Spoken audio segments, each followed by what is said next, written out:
All the other people who claim to be enlightened may have had a touch of divineness, but all they did is focused it on their self-intentions. Even when they say that they were thinking about a peaceful world and thinking about all this stuff, they were more worried about becoming financially secure or abundant, and their imagination was all spread out around things that would make their life better. And it was through their opinions of people. Mine aren't opinions. Mine are telling you how your brain works. Mine is telling you what spirit is. Mine is telling you what consciousness and divinity and God are. Not just some weird idea that if you ask for abundance and manifestations, why would you want money when you know what it does to people? Once you really wake up, you wouldn't want that. You would see the world the way it is, and you would spread that to everybody. You would do it everywhere. And you would stop paying bills. You wouldn't be doing that. You'd be growing your food like the garden of eating we are living on, because that's what we're supposed to do. It's always been there. No matter what you say, that's what it's always supposed to have been. The animals do like the pest control. They handle that themselves for us, and we love them for it. We take care of things. We don't go out of our way to do anything negative. If you're being attacked by something, you're allowed to defend yourself. But that applies for everyone and everything, including any human being that feels like they're more entitled. You weren't born entitled, and you're not entitled no matter how many people say that you are. When any one other person disagrees, you need to leave each other alone and be real adults. And you can't just put your life up into someone else's hands who they don't even know who they are. I can tell the president who he is. I can tell everybody why they're here and everything about them if they just showed me a couple things about themselves.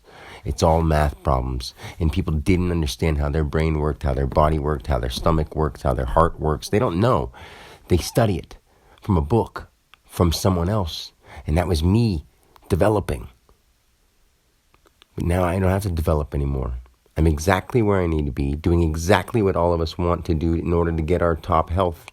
The problem is we need to get the world of garbage out around us. That's what's keeping us down, because a lot of people don't seem to understand that the reason you're down, even if you have what you want, is because you look outside and you see the world around you falling apart and you don't know why. Because you've seen it for so long, you can't get it out of your head. And you don't know how to help people because you're not really enlightened. You're too worried about making something to yourself. You buy all kinds of clothes, you eat all kinds of garbage, you follow all kinds of diets, and you don't really know your own body.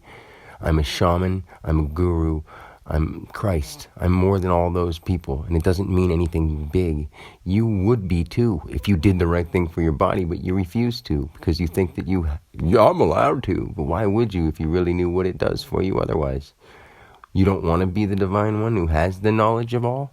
You don't want to feel that? And you say, no, I wouldn't want that. Like, yeah, you would. But don't worry about crying at first. You're going to cry. It does hurt.